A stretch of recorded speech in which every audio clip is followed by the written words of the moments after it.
Easy. I'm not starting a bonfire in my new garden bed. Listen, if you've just moved out to a property on some land or you've got some small acreage that you can build beds for gardening, I highly encourage it. It's such fun to do. The thing I want you to realize is that it's not a one and done project. There is a process. So it takes some time. And this particular bed we're doing, we start by filling it with twigs and branches. I'm probably gonna get some pine needles to throw in here because it's gonna take up a lot of space, and this is all gonna turn into organic matter. And a great thing, especially when I go get some of the pine needles and I have some dirt on some stuff, it's bringing in the bugs. And like, usually bugs are not my friend, but in this case, bugs are definitely your friend for your soil. So here I am putting the base in, gonna go get some pine needles, then I've got some topsoil, and then I've got some organic raised bed soil that I'm gonna be putting in, and then we'll put in Brian's hot pepper garden. So if you're doing it yourself, like I said, definitely not a one and done project. These things take a bit of time, but I think that's what's so much fun when you're moving out to the country is that you get to spend your time enjoying what you want to do, and you can't snap your fingers and have it all done. You just enjoy the process, and that's what makes it so great. So that up there is going to be the garden, and we're going to have a sitting area kind of in the middle of the beds, and the fountain, we just did that last weekend rather, and that's not finished either. I'm so excited. I have this vision in my head, so you'll have to come along with me for the journey and see how it pans out, but I think it's going to be good. And if not, you know what? We can redo it. Not a big deal. So I'm going to go collect some pine needles for the raised beds. Say hi to the horses. Hello, horses. What happened to all my pine needles? They're usually all over the place. Right here. The chickens got out here and did a good amount of scratching. And hey, I've got a safety tip for you. I know my glasses, I have to have them adjusted. They're prescription, so I always have these on. But my son Peyton was out weed eating and mowing one of the neighbor's properties, and he was on his way home driving the mule that we cruise around in, and as he's coming up our driveway, he gets hit with something in the eye. He thought it was a rock. Happened to be a piece of grass that was kind of came along with him after he was doing all the mowing. Ended up in the emergency room with a scratched cornea. So, lesson is always have protective eyewear, no matter what.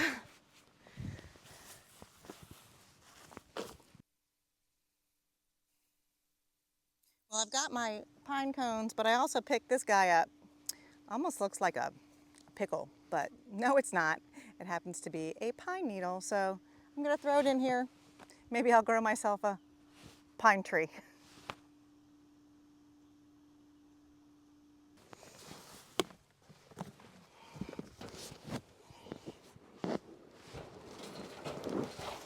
That's good. This is a tinder box though, oh my gosh. If I wanted to have a fire, this would be a really good one. So I actually took all these branches down from the burn pile. So it's serving its purpose. We're getting to reuse stuff, lots and lots.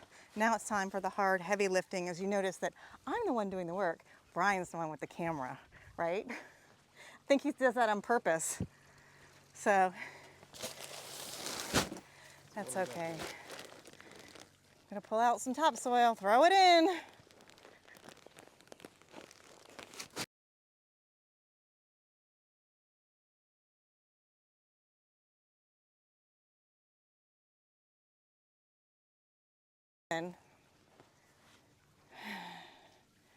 I don't know.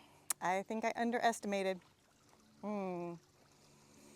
That's okay. We can have a low garden just to get it growing, and then next year we'll just keep adding. Because I just dropped like $180 on dirt. That hurts. And it's not even making it halfway up.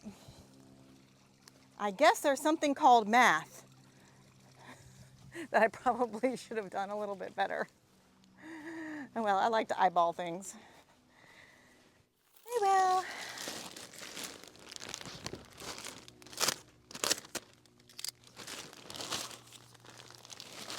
Oh, come on.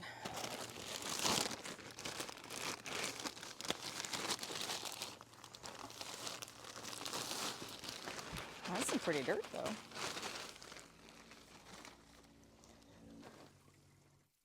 I don't know if my topsoil is organic.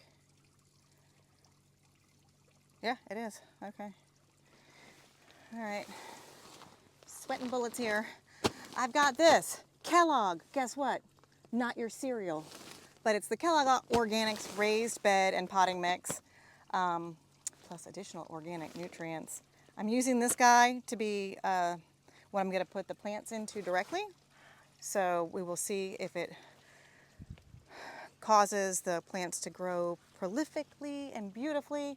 And in addition to this, I always have my magic alpaca. So one of my daughters manages an alpaca farm, and alpaca droppings are extremely great fertilizers. So she always grabs me a bag or two during the gardening season. So I kind of add that mixture, and I put it in those other beds the other day just to add some more nutrients back in, since it's their second season, and just gonna have to replenish the nutrients in the soil so that the plants have something to feed off of.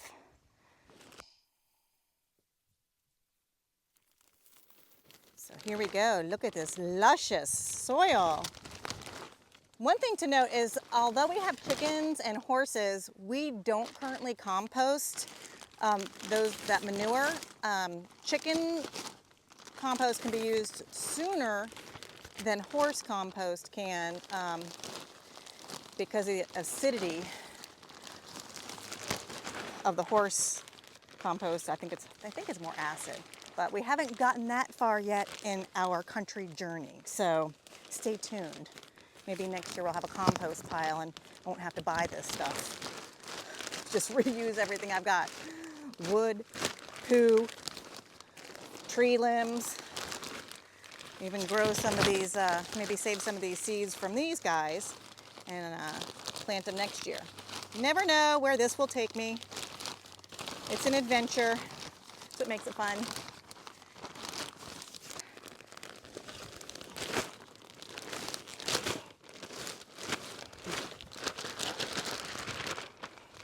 Every last crumb. Come on out.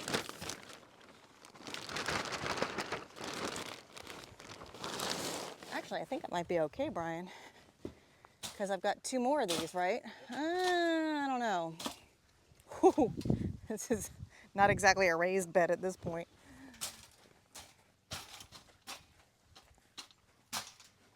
Well, let's see what it looks like when I'm all done with the next two.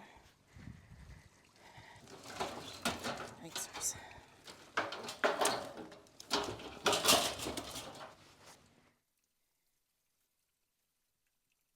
think I could even fit a body in here. You better behave, Brian. You'll be pushing up hot jalapenos.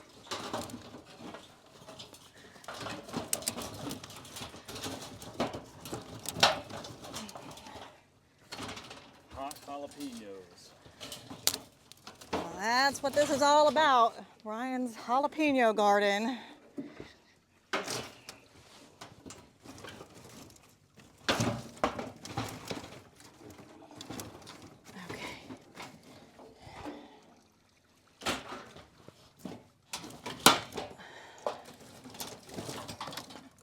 The smaller sticks are great because it gives the roots somewhere to go. I think when we did the other beds last year, we put huge logs in there. We used actually the tractor to dump them in, but that I wouldn't do that again, because as I'm going back and I planted some sweet potatoes last year, I dug down and you can see there's not a lot of dirt really that fills in here. I hit straight into the big log. So I don't know. I still had a good yield of potatoes, but when I'm putting in these little guys to hold up the tomatoes. Sometimes I hit the big fat log instead of these sticks that you can maneuver around to secure your tomato cage. So smaller sticks are better. Yes, I said it, smaller sometimes is better. Size matters. Still have the Blade.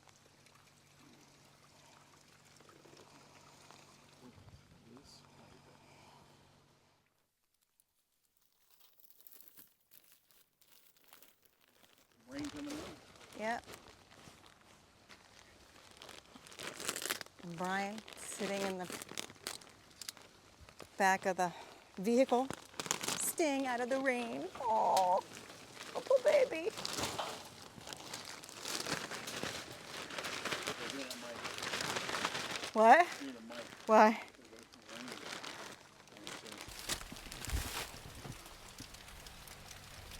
What? It feels good in the rain. The smell of fresh rain, topsoil, life is good. It is pouring over there. A nice rain shower that gently rolled through. So who knows, maybe we'll get a really nice rainbow here in the next few minutes. The crosscut definitely works better. X marks the spot.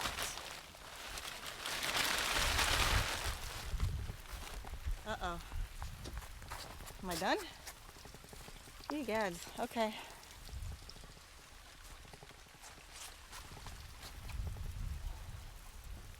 Put these back on so I don't get dirt in my eyes. Do not need another emergency room visit for the family. It's time to shred the long sleeve shirt that protected my arms from these branches. The raindrops are slowing down, but boy, that was a welcome relief. And geez, I've got to put my Apple Watch setting to gardening to see how many calories gardening burns, because this is not easy work. I know we all picture little old ladies out there gardening, but whoo! They can do it because they stay fit. They stay fit because they keep gardening. That's a goal. Oh, to be a nice old lady so you can garden.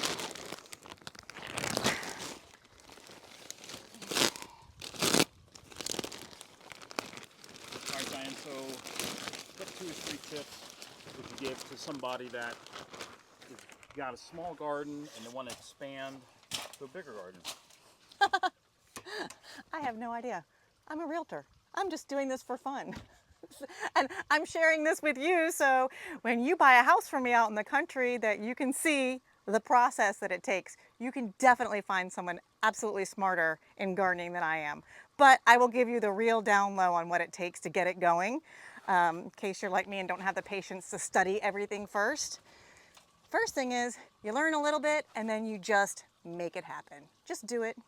Just do it. Stop thinking about it and go for it.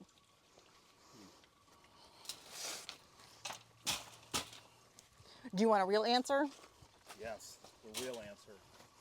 I don't know that either.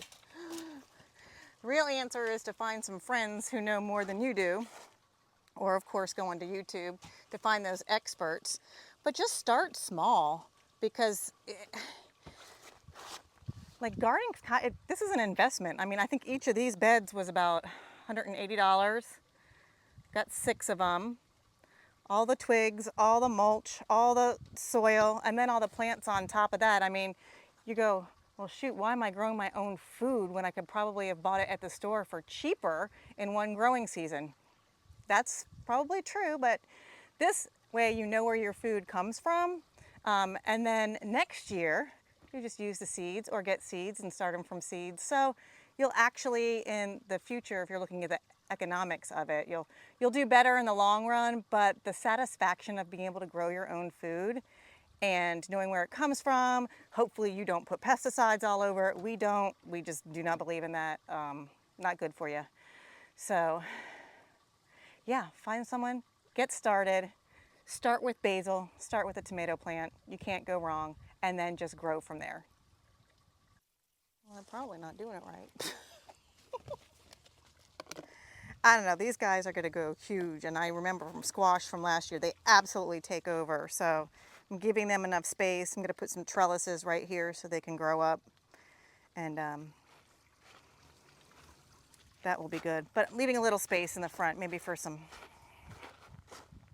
basil. Okay, Brian's hot tamale garden.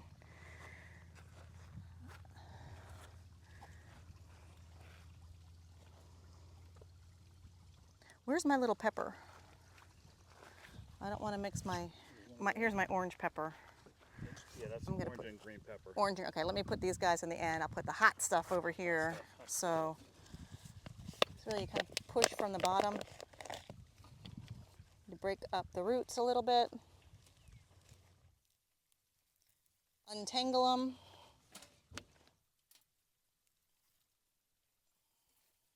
Oops, sorry guy.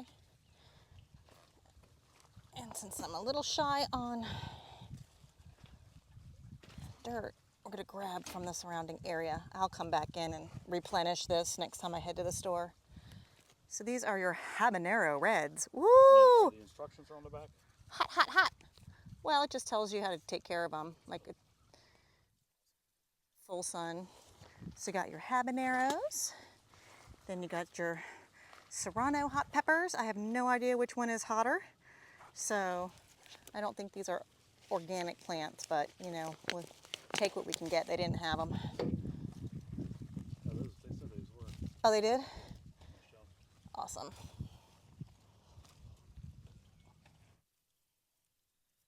And we leave our little sticker in here so when I come out to get it, I know what it is and I don't accidentally eat it off the vine.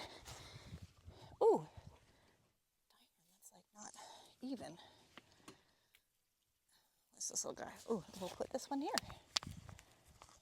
The habanero red. Wait, do we have two habanero reds? Two habanero reds.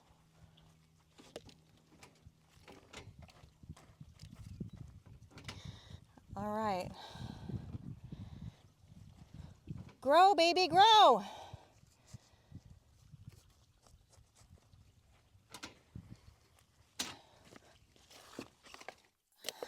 What else I got? I got some basil. Ooh, I got more. I may have to one more habanero red. Habanero red, habanero red, habanero red. What else do I have over there? Is that another squash or a cucumber? Ooh, I hear some rumbling thunder. Thunder. Spaghetti squash. Ooh, spaghetti squash. That one's gonna go over there with the big vining guys. Okay. I have really no idea how big these guys get. 18 to 24 inches apart. That's good right there. So I can probably put, I'll move you right over here. Give you lots and lots of space. Oh, you're so happy. You know, you have to talk to your plants. I don't know where the experiment is, Brian, but there's an experiment. It's called the rice jar experiment, where you go to your rice. You have the exact same cooked rice in a jar, same spot, same conditions in terms of sun and whatnot, like if it's on your window shelf. And you speak kindly to one of them, and to the other jar, you say mean things. And the results have been that the ones that you say mean things to actually rot or they mold and they turn nasty. The ones that you speak kindly to remain white and fresh and clean. I'm gonna try it. Maybe I should try a swear jar instead. I'll be rich. Not from me swearing, of course. I would not do such a thing. This guy? Okay, what is that one that I put there? Oh, spaghetti squash. I'm gonna have two spaghetti squashes. They're gonna need lots of room. Reason I think I remember why I got two spaghetti squashes.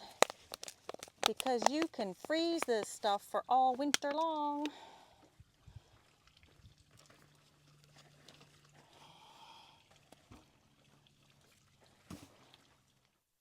Oh, look at this. I'm hitting a lot of the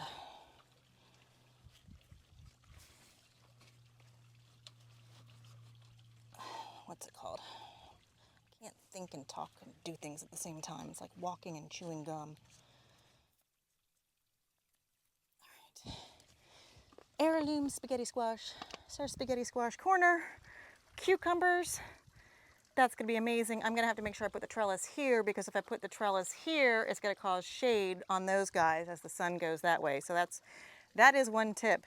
Know where your sun goes in the afternoon, so you plant the taller growing plants in the back so that they don't cast a shadow on other plants that may need sun during the day.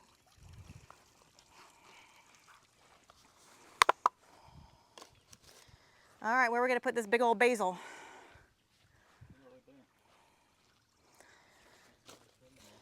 I don't know if basil and peppers go together. I can put it right here. I know basil and tomatoes go together. Yeah, let's do that. We shall take that out. And this also, from what I understand, helps to keep out unwanted critters. Ah, see, look. Big log. There's one of the big logs I planted last year. Mistake, but it's okay. Oh, sorry. You'll survive, I promise. And you do well with tomatoes as your buddies.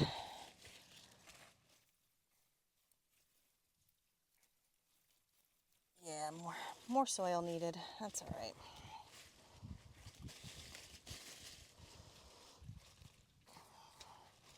Gonna steal a little from here, a little from there.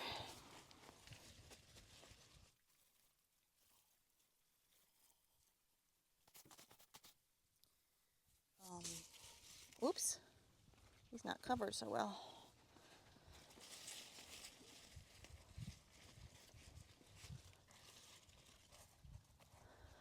But look, Brian, this is a guy that was a volunteer plant from last year. What's a volunteer plant? Well, when a fruit falls off of the plant and it just regenerates itself, it's like it's God's gardener, really, without me getting in the way. So last year we had some cherry tomatoes and they would drop onto the ground outside of the bed, and when I was weeding, getting ready, I was weeding and I said, this doesn't look like a weed. So here are all my volunteer plants that fell off of the garden from last year. So I'm just going to let them be. As you can see, I'm getting ready here to put the mulch down all around the garden, so it will be gorgeous and beautiful. But are those tomatoes? These are tomatoes. These came from the ones that dropped onto the ground from last year. So that is a miracle. And these little cherry tomatoes, let me tell you, they were awesome. And you know, it's really good when you have good fruit and food, because you actually walk by and just snack on those instead of cookies or crackers, which I've done way too much of lately. So trying to get back to the healthy side of things.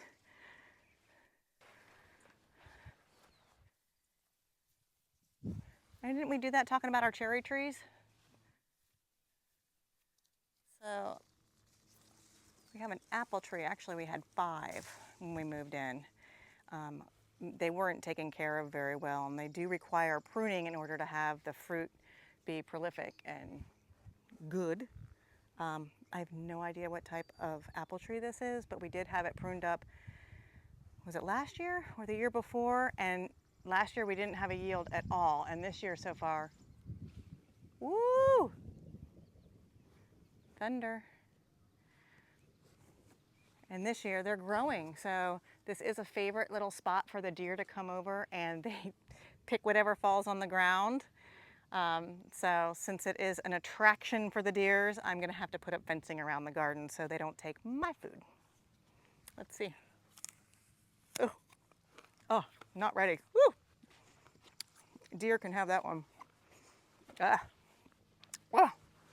Hey. First tomato of the season. Here we go. Oh. Ah. Mmm. Oh, that smells so good. Nothing like a ripened fresh tomato off the vine. This is gonna be delicious.